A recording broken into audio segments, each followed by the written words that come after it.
Oi, it's Demented, and today I have for you another Liquipedia dump, which, again, I said I wouldn't do, but again, a whole lot of information came out. So, I wanted to discuss it a little bit. There's a lot of EU rosters for Contenders that got leaked, and as well as a newly branded, what was, I guess, Last Hope that got rebranded in terms of Tier 3 that I want to talk about a little bit.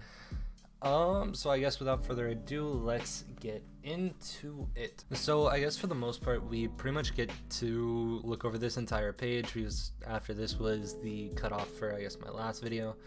And if you actually tuned into my stream a little bit while looking at Lastro's VODs a couple days ago, I was really excited seeing a whole bunch of moves being made, and overall it looks like this is going to be a really good kind of Kickstarter to what seems to be a lot of EU moves especially. So let's get into it with Zeerocious. So Zeerocious being off of Cratos, I don't even know what Kratos' roster is anymore, to be honest. But to be completely honest, I don't think Kratos has really been a team that a lot of people are like looking at to really do a whole lot. If I'm completely honest, in Contenders next season, I'm fairly confident that if I'm correct, I'm pretty sure they've just gotten to kind of trials and then kind of yikes a little bit, and like here's a perfect example of coming from 9th to 12th. But I mean, I can be optimistic about them. It shows that they're making moves, or that maybe Zeerocious got a better offer. But I truly don't know enough about the roster as a whole to talk that much on it, so that's just a little side thing I wanted to bring up. Danye retiring. Danye was someone from Paris Eternal. I remember was very prominent when playing Widow, I believe, for the most part. But I mean, that's someone who I've seen the name flashed like forever, and seeing Danye kind of out of the scene now is going to be a little tragic. I guess keeping it going, A&J off of Voided. This is actually going to put Avoided in a really weird spot. So I'm someone who's not exactly a fan of Avoided, but I can respect the hustle as someone who's played on pretty much multiple off-meta teams. I kind of have to have respect in a little bit of light. But I think they obviously are going to need another support, but A&J leaving lowers the flexibility of this team a lot, and I don't know if A&J is actually going to pursue anything better, because there have been times in the past that I've seen A&J like generally post LFTs and not just look for like a weird team to play in EU Contenders, I guess. So I think with that might limit their ability to flex around a little bit. But I mean, outside of that, Angry Titans dropping a lot of people. Don't know what's going on with that, not gonna pretend to. But exorath getting the last person to bid farewell to Square One. I have previously mentioned this in last video, so if you want to look at that, you can go visit that. But I think Square One are just either completely scrapping their roster and are gonna either buy their way into trials or something, or it's just gonna be the end of the org. Either way, these two I'm not too familiar with or know anything on. But now for Owl news on Assassin joining the Washington Justice. So I believe this was in my Valiant video that I made, where I was saying if you're looking at just Chinese talent, what is like the best team you can make for the Valiant. But if you also wanted to expand, like I did a hypothetical of if you want to expand into Korean Contenders, or like look in that region at all, that assassin would be someone that would come up as someone who you would want to or generally pick up on your radar. And I think that's still true from what I was, or at least from what I heard in the Dogman interview with Pre. They waited to do a whole like interview until this assassin signing, which I think was actually really cool, because there's a lot of times where like you'll see people do interviews talking about like oh man, everyone thought that this pick was like a really hot take, and or kind of confused by it. Can you give us a little insight on that? And then they pick up someone even more like out of nowhere, just kind of randomly, it seems. But then since the interview already happened, you don't get any more information or leaks towards that. And I think it was really cool of him to do that, just as a side note. But I think Assassin fills out this roster pretty nicely, to be honest. Assassin's flexibility has always been something that I've looked at and kind of looked up towards. Something that I'm a little curious about is if Assassin got signed. If you remember, Huyal and Revenge also both got dropped from Runaway, so I don't know what that means for these two. I believe earlier when in my video about Team CC, which you can watch as well, Huyal, I believe, was in the talks to possibly go to the new Team CC roster, but we haven't got any follow-up on that, so that's all just kind of a hypothetical for now. But that also leaves the question, where's Revenge going, which I think is going to be something pretty interesting. I still think Revenge is good enough to kind of take part in the league, but I guess just moving forward here, the Young and Beautiful roster kind of got picked apart a fair amount, and so I never really saw a whole lot in Monk Muda, and honestly I didn't even know this was a player on Young and Beautiful, but I did recognize Sky Ripa and Ye Kids, I believe,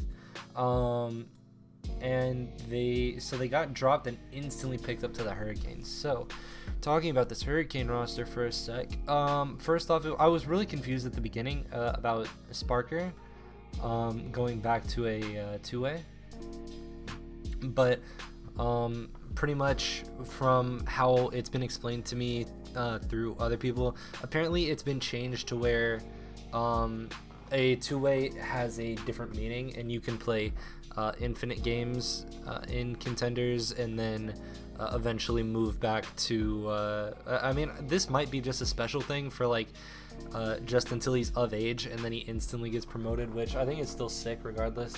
But I don't want to spend too much time on that just yet. So the tank line being, let me just click on it so I don't have to like dance around it.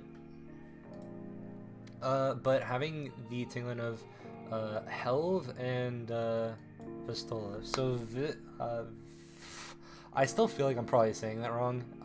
But Vistola and Helv. So Helv being from what is it? Obey Alliance, and then Vistola being from Ex Oblivione. The Vistola never really stood out to me, but Helv is someone that I thought had potential in terms of the aggression. Like, if you go back and watch the match of Obey versus old British Hurricane, you got to kind of see what I thought was, in a way, a rivalry between two really offensive tanks, being Helv and Hadi. I remember seeing Ryan a lot on the very last Ilios map, and it was a fucking insane series to watch. It was very funny. Moving on to their DPS line, I'm pretty high on this DPS line. I think this is going to kick a lot of teams' asses with Ikids and Sparker. I don't know all of Yakid's I guess I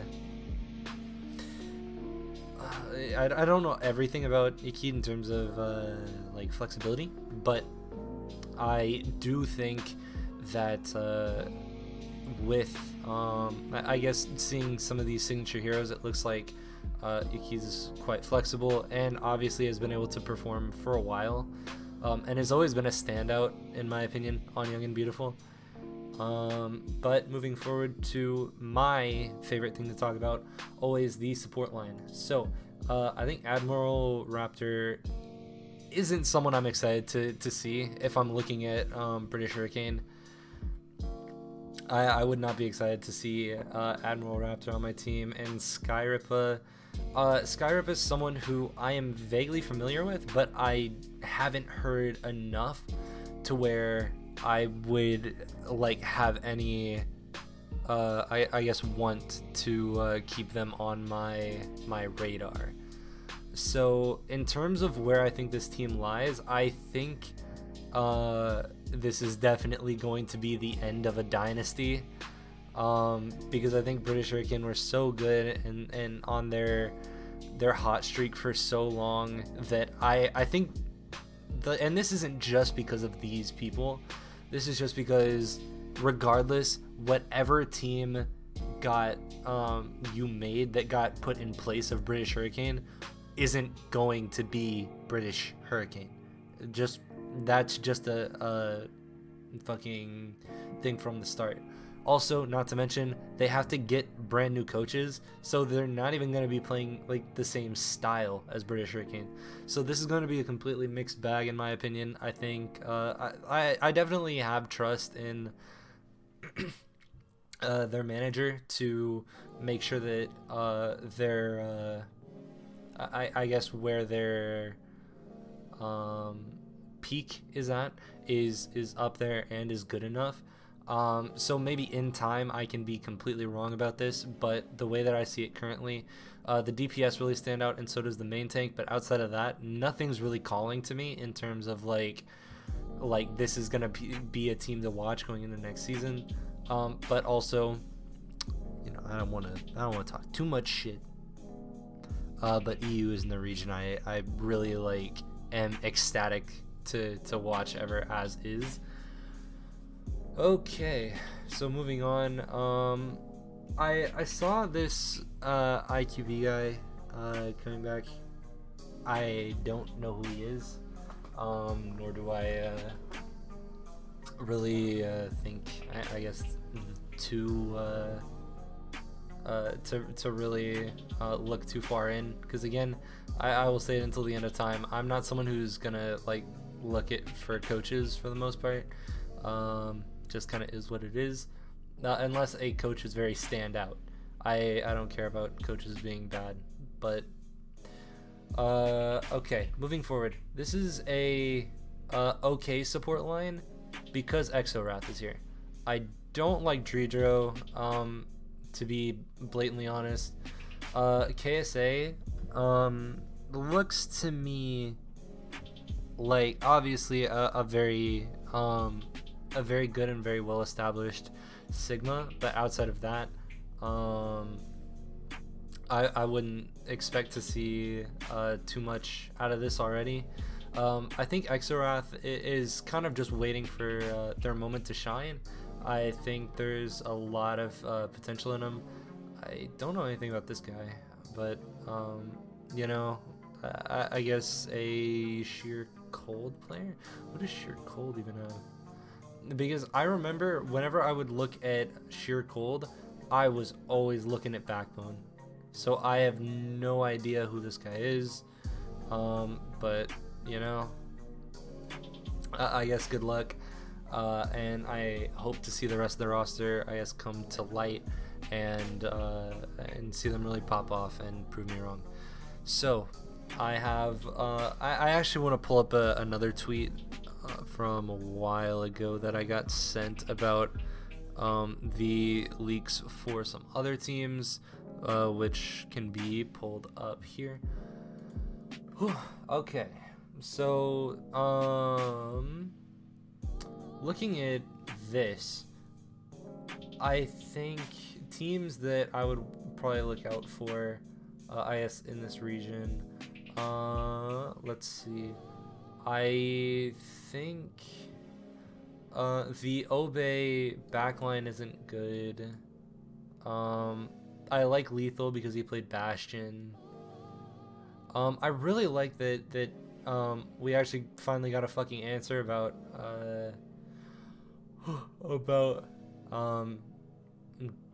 I want to say Donid, but I also want to just say Daned getting signed again. These two people I don't know. I've heard of Alex, but I'm not sure. I don't think Shoes Money Crew looks salvageable in terms of I guess just overall. None of the names really stand out to me. Ex Oblivione might be good because I think Dala has potential. Slay is someone who I recognize, but I'm not a huge, like, I don't entirely understand if they're good or not. Again, Backbone was a standout player on Sheer Cold that I think could be good, so Ex Oblivione going into the next season could be really good. As well as Young and Beautiful. Young and Beautiful looks, if you're looking at it objectively, they have 4 people out of the gate that have Overwatch League experience. Personally, I'm not big on this backline once again, with the sole reason that mechanically I don't feel like Boombox is at the place that he was, or once was rather, and I feel like Cruz has never been there mechanically, but now I guess moving on or moving into the future, I've been told a lot that Cruz is very much a carry in the comms, which I can appreciate, and you know, best of luck. Ben Best, I think, is someone who probably gets more of a bad rep than he's made out to get. Not a standout player by any means. And Nico was someone who definitely was able to make some really good standoutish plays last season on Paris that I think would be a really interesting, a really just interesting combination. This could be the next team that just shits all over EU, or it could be one of the biggest flops ever. So I guess only time will tell. Let's see the rest of this. I don't know why this is here. This was already, what? This is already finalized. Weirdo. Anyways. So if new Kings pick up Lucius and Psycho on top of who they've already confirmed to pick up, this team might be salvageable because Lucius has the Overwatch League experience, and I kind of say KSA has like a discounted Overwatch League experience, but I mean, regardless, they can maybe bring that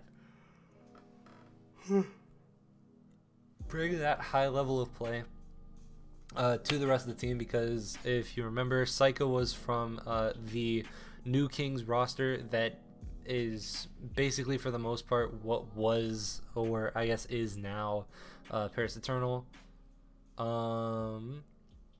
Again, exorath is one of the main people that I would keep your eye out on if you're looking at any standout player from that roster. Psycho could surprise me. I think I saw a fair amount from him when he played not too long ago on New Kings. But moving on to my tier 3 team that I picked to go off of, it is the new Hot Streak roster. So this is a roster that I am both familiar with and have played with. I haven't played with, but I've played against multiple times. Not this exact roster, but if anyone isn't as familiar, a lot of the core of this team is from old Last Hope, being, I believe, Micro, Death, and Faded, and I think Train Cloud was there as well.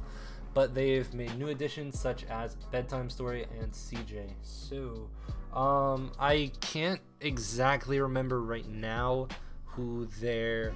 Oh, they had... Okay, so Bedtime Story is replacing Nox or Noxious. Or Noxious, my bad. And CJ is replacing Autumn Souls. So, first off, I don't know who Bedtime Story is. So, I can't really say that I have any expectations, but I also don't want to just discredit someone randomly. So to Bedtime Story, I'm kind of indifferent towards.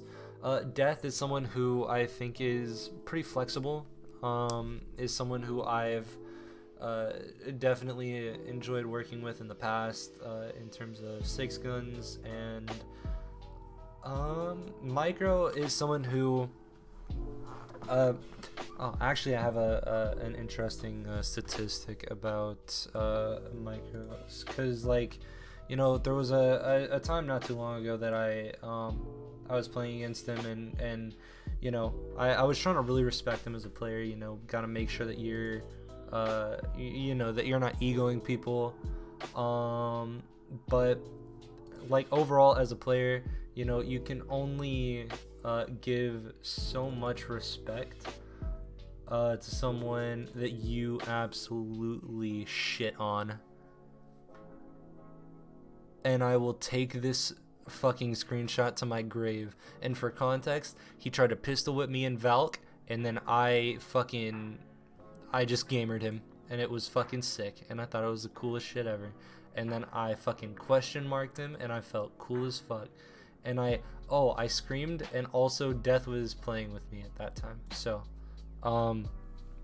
insult to injury, I guess. So, moving on. This tank line is nuts in terms of tier 3. Fade and Train Cloud together. I don't know how well their synergy is or how deep it goes. But individually, they definitely seem to know their shit. Honestly, I think CJ is about on the same level, if not a little lower, than Autumn Souls. I've never been really big on CJ.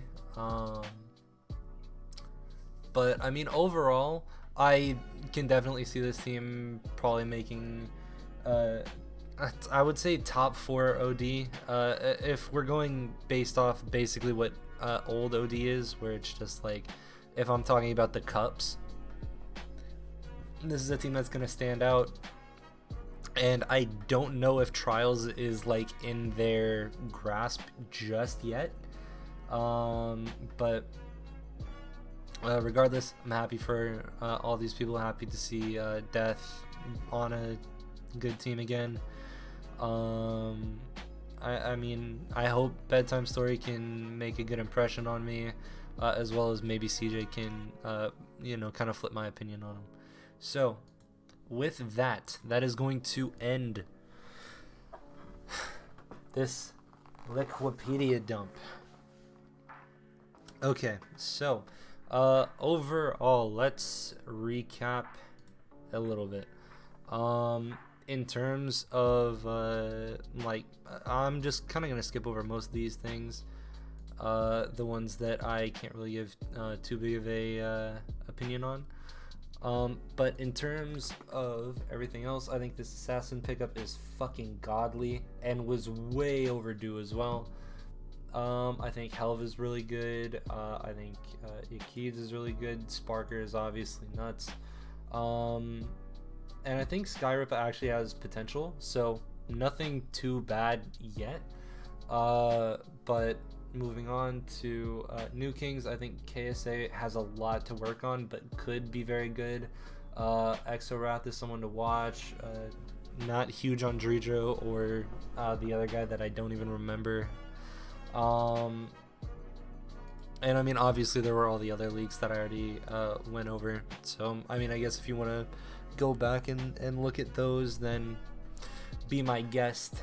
But and then obviously Hot Streak, look for the tank line. Micro probably just when he's not on Mercy and trying to duel anyone, because I don't know, he doesn't seem too good at it personally, if you're asking my opinion. and Death obviously is gonna be someone who I think could be a staple of the team. A lot of people that have played with Death have like kind of said on first-hand experience that if he really does not want to lose, he is physically incapable of losing, which I think can be a very very true statement. And I mean, that's, I think, gonna wrap it up. So with all that being said, I'm sorry that I keep only making Liquipedia dumps, but it's the only thing that, like, I have no creative flow right now, realistically. I want to do more, but at the same time, I'm trying to get back into the swing of things with scrimming, with, I guess, just overall analyzing other people's play. Stay tuned for a actually, I don't know when this is gonna come out, because if this is on Tuesday, then I think Wednesday there's gonna be a Lastra review, so check out the Lastra review if this comes out Thursday, which I believe it will. I appreciate you all for watching this far. Appreciate the support. Hit the subscribe and shit, as well as follow me on Twitter for tweets whenever I upload. And that's gonna be it. I will see you when I see you later.